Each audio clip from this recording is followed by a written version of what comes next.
복음이 전해지는 곳에 구분의 역사가 일어난다. 복음이 전해지는 곳에 구분의 역사가 일어난다라는 제목으로 말씀 전하기 원합니다. 오늘 본문 말씀은 부활하신 예수님께서 도마가 없는 그런 상황 가운데서 제자들이 모여 있는 곳에 나타나신 사실이 기록되어 있습니다.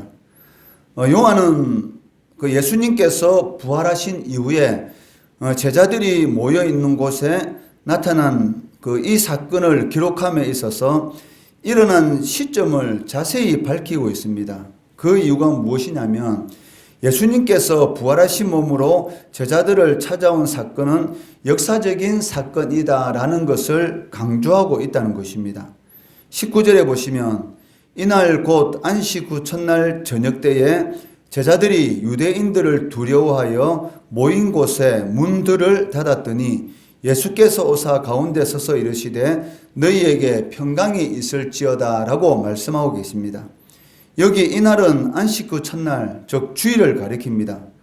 예수님께서는 부활하신 주일 저녁에 유대인들이 두려워서 자신들이 모여있던 집, 사도행전 1장 13절의 말씀을 참고해 볼 때는 제자들이 모여있는 이곳은 마가의 다락방으로 짐작할 수가 있습니다. 즉 마가의 다락방에 예수님이 십자가에 못 박혀 돌아가신 그 이후에 유대인들이 두려워서 그러니까 문이라는 단어를 사용하지 않고 이 19절에 보시면 문들이라는 이 복수형의 단어를 사용하고 있는데, 그러니까 마가의 집에 있는 모든 문들은 다 닫아 놓았던 것이죠. 그러니까 이 표현이 무엇을 나타내고 있습니까? 제자들이 자신의 신변들에 대해서 얼마나 염려했는가를, 그 유대인들을 얼마나 두려워하고 있었는가를 짐작할 수가 있다는 것이죠. 모든 문들을 다 닫아놓고 혹시 자신들에게도 미칠지 모르는 그러한 신변의 위협에 대해서 두려움을 가지고 있었다는 것입니다. 그러한 상황 가운데서 주님께서 제자들을 찾아오셨던 것입니다. 이러한 상황 가운데 예수님께서 제자들을 찾아오셨는데, 예수님께서 이 부활하신 그 몸은 그 영으로만 부활하신 것이 아니라 육신까지 함께 부활하셨습니다. 그런데 모든 문들이 닫혀 있었는데도 불구하고 전혀 방해를 받지 않고 제자들이 있는 곳에 들어오셨다라는 것은 그 예수님의 부활하신 이 몸은 그 우리들 그 인간의 육신과는 전혀 달리 장소에 전혀 제한을 받지 않고 어느 곳이든지 자유자재로 다닐 수 있는 그러한 몸을 지니고 계셨다라는 것을 알 수가 있다는 것이죠. 이러한 부활하신 예수님의 몸에 대해서 또 부활한 성도들이 앞으로 가질 몸에 대해서 바울 사도는 고린도전서 15장 44절에서 신령한 몸이다라고 말을 하고 있다는 것입니다. 고린도전서 15장 44절 말씀해 보시면 육의 몸으로 신고 신령한 몸으로 다시 살아나나니 육의 몸이 있은즉 또 영의 몸이 있느니라 라고 말씀하고 계시다는 것이죠. 우리가 이 땅에서 살아가면서 그 육의 몸으로 하나님의 영광을 위한 그러한 삶을 살아가고 있습니다. 하나님의 영광을 위해서 우리가 시간도 하나님을 위해서 사용하고 또 우리가 가지고 있는 모든 지식들, 그리고 우리가 가지고 있는 건강, 그리고 우리가 가지고 있는 이 재정들을 통해서 하나님께 영광 돌리는 그러한 삶을 살아가고 있습니다. 그렇지만 이 세상에서 우리가 하나님께 영광 돌리는 그러한 모든 것들은 그 육신이 가지고 있는 그러한 것들을 통해서 하나님 앞에 영광 돌리고 있는데, 이러한 육신이 가지고 있는 그러한 모든 것들은 썩을 것이죠. 그러니까 썩을 것을 가지고 하나님의 영광을 위한 삶을 살아갈 때에 썩지 않는 영원한 것, 즉 신령한 몸으로 우리가 다시 살아나게 된다라고 말을 하고 있다는 것입니다. 이것이 바로 어떻게 보면 기독교의 신비인 것이죠. 그러니까 없어질 것을 가지고 영원히 있을 것을 가질 수 있는 그러한 사람들이 누구냐면 바로 그 예수를 믿는 성도들이 이 세상을 살아가면서 누릴 수 있는 그러한 특별한 권리다라고 말을 할 수가 있을 것입니다.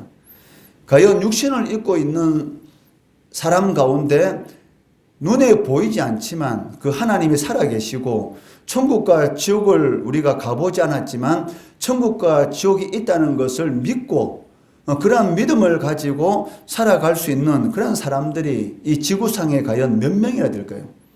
그 하나님께서 불러주신 사람들 외에는 그러한 믿음이 생길 수가 없다는 것이죠. 그러한 믿음을 가지고 썩을 것을 가지고 썩지 않는 그러한 것을 쟁취할 수 있는 그런 은혜를 누릴 수 있다는 것이 얼마나 큰 은혜인지 사실은 모릅니다. 육의 몸으로 신고 신령한 몸으로 다시 살아난다. 우리가 육신의 몸을 가지고 있다는 것은 영의 몸이 있다는 것을 또한 증거하는 것이다 라고 바울 사도는 말을 하고 있습니다. 이처럼 사도 요한이 문들이 완전히 잠긴 상태다라고 강조하고 있는 것은 예수님의 몸의 부활, 앞으로 성도들에게 있을 몸의 부활이 구체적으로 어떠한 것인가를 자세히 보여주고 있다는 것입니다. 그리고 부활하신 예수님께서 제자들에게 평강이 있기를 말씀하십니다. 19절 하반절에 보시면 예수께서 가운데 서서 이르시되 너희에게 평강이 있을지어다 라고 말씀하고 계십니다. 여기 에이레네 즉 평강이라는 이 단어는 그 20장에서 그 3번이나 반복해서 사용되고 있습니다. 19절, 21절, 26절 말씀에 3번이나 동일하게 사용되고 있는데 이처럼 3번이나 동일하게 사도 요한이 사용하고 있는 그 이유는 이 강조하는 그러한 의미를 가지고 있습니다.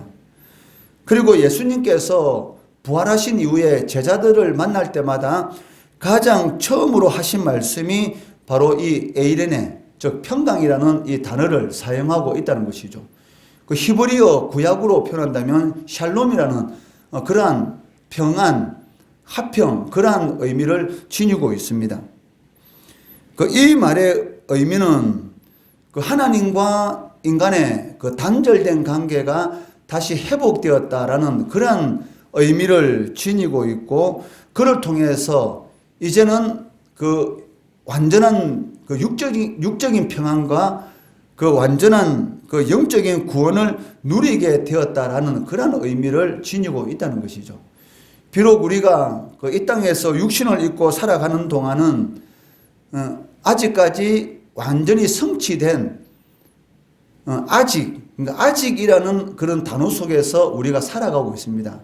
그렇지만 주님께서 재림하시는 그날에는 그 완전히 임이라는 그러한 이런 단어 속에서 살아간다는 거죠. 이것은 무슨 말이냐면 이 세상에서는 아직까지는 완전히 이루어지지 않은 그러한 구원의 상태를 우리가 누리고 있지만 예수님이 재림하시는 그 이유는 이미 완전한 그러한 이런 그 영화의 그런 상황 가운데서 그 복락의 삶을 살아간다는 그런 의미를 지니고 있다는 것이죠. 예수님이 제자들에게 이 평강이 있을지어다라고 말씀하신 이유는 바로 하나님과 인간의 이 단절된 관계가 완전히 이제는 회복될 것이다라는 그런 의미를 지니고 있는 것이고, 육적인 평안과 그리고 그 영적인 구원을 누리게 되었다라는 그런 의미를 지니고 있다는 것입니다. 이것은 예수 그리스도를 통해서만이 인간은 진정한 평안을 누릴 수가 있다라는 그런 의미를 가지고 있다는 것이죠. 인간이 어마어마한 그러한 많은 능력을 가진 것으로 우리가 착각하는 그러한 경우가 사실은 너무나 많습니다. 오늘날 이 시대를 살아가다 보면 인간이 무한한 그런 과학 기술로 인해서 우주에까지 나갈 수 있는, 그리고 우리가 생각하지도 못하는 그런 가상현실이 인공지능이라는 그러한 과학기술의 발달로 인해서 우리의 삶 가운데 가까이 와 있지 않습니까? 그러한 이런 과학 그 기술의 발달을 보면서 인간이 무엇이든지 할 수 있을 것 같은 그런 과학 만능주의에 성도들도 자신도 모르는 사이에 빠질 수가 있다는 것이죠. 그렇지만 하나님께서 인간에게 주신 이 생명, 즉 영혼을 하나님께서 거두신다면 인간의 이 육신은 살덩어리, 즉 먼지, 티끌에 불과한 그런 존재에 불과한 것이죠. 실질적으로는 그 아무것도 아니라는 것입니다. 그런데도 불구하고 인간들은 자신들이 하나님이 없이도 많은 것을 쟁취할 수 있을 것처럼 생각하고 있지만 그 실제로는 그렇지가 않다는 것입니다. 그 지금 이 순간도 그렇고 그 앞으로 다가올 시대, 아마 앞으로 다가올 시대는 많은 이런 과학 기술들이 더욱더 발달할 수가 있을 것입니다. 그렇지만 아무리 과학 기술이 발달한다 할지라도 인간이 할 수 없는 것이 있습니다. 그것이 무엇이냐면 바로 이 거듭남의 역사죠. 그 영혼이 지옥 형벌을 받을 수밖에 없는 그 영혼이 구원을 받는 그런 그 특별한 하나님의 은혜의 역사는 오직 그 하나님에 의해서만이 일어날 수가 있는 것이지, 아무리 과학이 발달하고 인간의 지식이 개발된다 할지라도 그것만은 인간이 할 수가 없다는 것이죠. 그렇기 때문에 하나님께서는 그 일반적인 그런 은총을 통해서 인간들이 가지고 있는 그런 지식을 통해서 그 과학이 계속적으로 이렇게 발달하도록 또한 할 수 있도록 또 하나님께서 허락은 하십니다. 그렇지만 이 불신 영혼이 신자가 되는 그런 구원의 역사, 이런 거듭남의 역사는 오직 하나님의 초자연적인 그러한 은혜로만이 이루어질 수 있다는 것이죠. 그리고 사람이 가장 진정으로 평안을 누릴 수 있는 것은 오직 예수 그리스도를 통해서만이 그것이 가능하다는 것을 오늘 이 평강이라는 이 단어를 통해서 우리들에게 보여주고 있다는 것입니다. 예수님께서 제자들에게 평강을 주시면서 하시는 말씀이 이 11절에 보시면 예수께서 또 이르시되 너희에게 평강이 있을지어다. 아버지께서 나를 보내신 것 같이 나도 너희를 보내노라 라고 말씀하고 계십니다. 이 말씀은 그 보냄을 받은 제자들에 의해서 예수를 믿은 모든 성도들은 또한 자신이 다른 영혼들을 위해서 보냄을 받은 자들이다라는 것을 의미하고 있습니다. 아무리 세상이 발달한다 할지라도 하나님의 택한 백성을 부르시는 방법은 단 한 가지입니다. 그게 무엇입니까? 전도라는 미련한 방법을 사용하신다는 것이죠. 즉 보냄을 받은 제자들에 의해서 우리가 복음을 듣고 구원을 받았기 때문에 또한 우리들도 보냄을 받은 자로서의 그러한 이 사명을 감당해야 한다는 것입니다. 그러한 전도의 미련한 것을 통해서 하나님께서는 하나님의 택한 백성들을 주님이 재림하시는 그날까지 불러 모으고 계시다라는 그러한 말씀을 하고 계십니다. 아버지께서 나를 보내신 것 같이 나도 너희를 보내노라. 우리는 하나님 앞에 보냄을 받은 사람들입니다. 모이는 교회 모여서 하나님 앞에 예배를 드리고 또 훈련을 받고 그리고 그 받은 훈련을 또 세상 가운데에서 또 다른 영혼들을 불러들이고 그 영혼들이 또 보냄을 받은 자로서의 사명을 감당하도록 주님께서 오시는 그날까지 끊임없이 지속적으로 그 일을 행해야 한다는 것입니다. 이러한 선교 명령을 주신 이후에 주님께서는 숨을 내쉬면서 성령을 받으라 라고 말씀하고 계십니다. 22절에 보시면 이 말씀을 하시고 그들을 향하사 숨을 내쉬며 이르시되 성령을 받으라.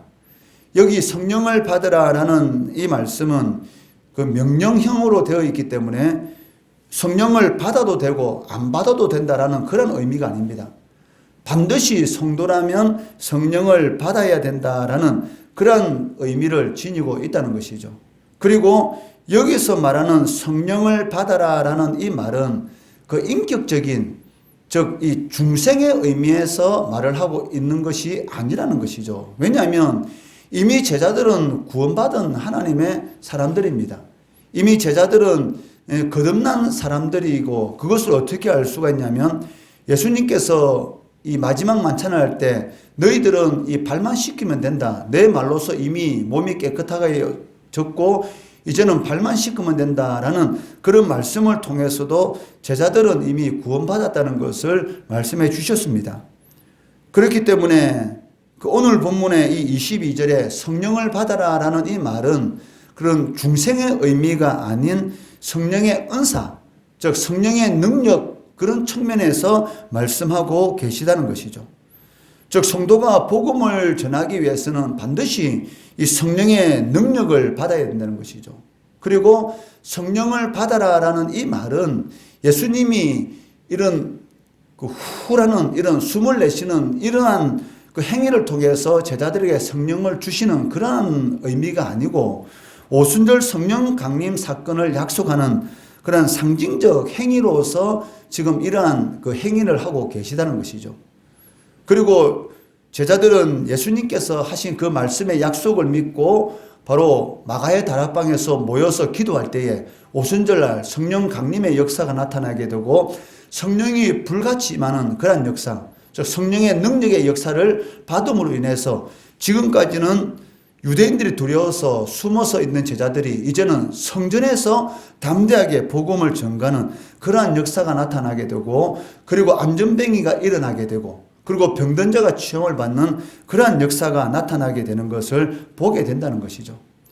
그렇기 때문에 이 22절에 성령을 받으라라는 이 말씀은 바로 오순절 성령 강림의 그 사건을 약속하는 그러한 상징적 행위다라는 것을 알 수가 있습니다. 그리고 23절 말씀해 보시면 너희가 누구의 죄든지 사하면 사여질 것이요 누구의 죄든지 그대로 두면 그대로 있으리라 라고 말씀하고 있는데 그 이 말씀은 제3의 권세가 사람에게 있다라는 그런 의미를 가지고 있지 않습니다. 여기 너희라는 이 단어를 캐톨릭에서는 그 한 사람, 즉 베드로를 가리킨다라고 해서 이 베드로의 바로 후예인 교황만이 바로 제3의 권세가 있다라고 해서 이 교황이 하나님의 그런 하나님만이 할 수가 있는 그 제3의 그 권세를 행할 수 있는 것처럼 그렇게 말을 하고 있는데 그것은 성경을 오도하는 것입니다. 여기 너희라는 이 단어가 이 복수형으로 되어 있는 것처럼 거기에 있는 제자들을 다 가리키는 것이고, 그리고 제자들 이후에 예수님을 믿는 모든 사람들을 의미하는 그런 말입니다. 그것을 어떻게 알 수가 있느냐면 그 오늘 본문의 이 23절의 이 말씀, 너희가 누구의 죄든지 사하면 사여줄 것이요 누구의 죄든지 그대로 두면 그대로 있으리라 라는 이 말씀의 이 문맥이 마태복음 18장 18절 말씀의 문맥과 동일하다는 것이죠. 마태복음 18장 18절 말씀해 보시면 진실로 너희에게 이르노니 무엇이든지 너희가 땅에서 매면 하늘에서도 매일 것이요 무엇이든지 땅에서 풀면 하늘에서도 풀리리라 라고 말씀하고 있습니다. 즉 이 말씀은 그 복음을 전하는 복음 전파의 문맥에서 이해되어야 하기 때문에 이 제3의 권세가 그 사람에게 있는 것처럼 착각해서는 안 된다는 것이죠. 오직 제3의 권세는 하나님에게만 있습니다. 즉 이 말은 그 복음을 전하게 되면 그 복음을 받아들이는, 즉 진리를 믿는 자들과 믿지 않는 자들이 생겨나게 된다는 것이죠. 우리가 복음을 전할 때에 복음을 받아들이는 자들은 하나님의 능력에 의해서, 왜? 이 복음을 통한 그 하나님의 능력에 의해서 제3을 받을 것이지만 복음을 받아들이지 않는 자들은 제3을 받지 못하는, 즉 누구의 죄든지 그대로 있을지어다 라는 그런 일들이 일어나게 된다는 것입니다. 즉 바로 복음이 전파되는 곳에는 이 구분의 역사, 양과 염소가 구분되는 그런 일들이 반드시 일어나게 된다는 것이죠. 이런 의미를 가지고 주님께서 제자들에게 하신 말씀이 누구의 죄든지 사하면 사여줄 것이요. 즉 그러니까 성도들에게는 어마어마한 그러한 이런 능력이 있다는 것이죠. 우리가 복음을 전할 때에 그 복음을 통해서 하나님께서 역사하시고 그 복음을 받아들이는 자들에게는 죄사함의 그런 은혜가 임하게 되는 것이고, 그를 통해서 하나님을 믿는, 그 영혼이 구원받는 그러한 역사가 나타나게 된다는 것입니다. 이것이 바로 성도의 능력인 것이죠. 그렇기 때문에 우리가 속지 말아야 됩니다. 우리가 예수 믿는 사람으로서 선한 행위를 하는 것은 당연한 것입니다.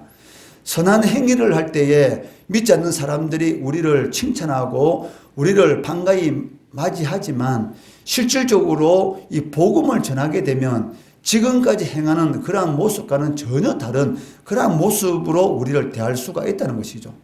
거기에 대해서 우리가 낙심하고 실망할 필요도 없고, 내가 지금까지 이 상대방에게 어떻게 됐는데 나를 이렇게 대할 수가 있는가에 대해서 분노할 필요가 없습니다. 왜냐하면 반드시 이 복음이 전해지게 되면 거기에는 이 미움의 역사, 즉 다른 말로 말하면은 구분의 역사가 반드시 나타나게 된다는 것이죠. 그렇기 때문에 성도들이 세상에 대해서 가지고 있어야 될 그러한 용기가 무엇이냐면 바로 미움받을 용기입니다. 즉 하나님께 대해서는 우리가 칭찬을 받아야 되지만 세상에 대해서는 미움받을 용기, 즉 언제든지 내가 미움을 받을 수 있다라는 그런 용기를 가지고 성도들은 이 세상을 살아가야 됩니다. 왜? 우리의 사명은 복음을 전하는 사명이고, 그리고 예수를 전하게 되면 반드시 거기에 대해서 반감을 가지게 돼요. 선한 일에 대해서는 반감을 가지지 않습니다. 그렇지만 복음을 전하는 일에 대해서는 반드시 반감을 가지게 된다는 것이죠. 어떤 경우라도 그런 일들은 반드시 일어나기 때문에 이 구분의 역사는 반드시 일어날 수밖에 없기 때문에 성도라면 미움받을 용기, 내가 세상에 대해서는 언제든지 미움받을 수 있는 그런 용기를 가지고 살아가야 되겠다라는 그런 마음을 가져야 됩니다. 그런 마음을 가질 때에 어떤 상황 가운데 있을지라도 낙심하지 않고 실망하지 않고, 하나님께서 맡기신 너희가 누구의 죄든지 사하면 사여질 것이요 누구의 죄든지 그대로 되면 그대로 있고, 땅에서 매면 하늘에서도 매이고 땅에서 풀면은 하늘에서 풀릴 수 있는 그러한 능력이 우리 성도들에게 임하게 된다는 것입니다. 이러한 그 은혜를 누리시는, 또 하나님께 주신 이 복음 전파의 사명을 잘 감당하시는, 구분의 역사가 있다 할지라도 미움받는 용기를 가지고 낙심하지 않는 그런 성도 되시기를 주의 이름으로 축원합니다.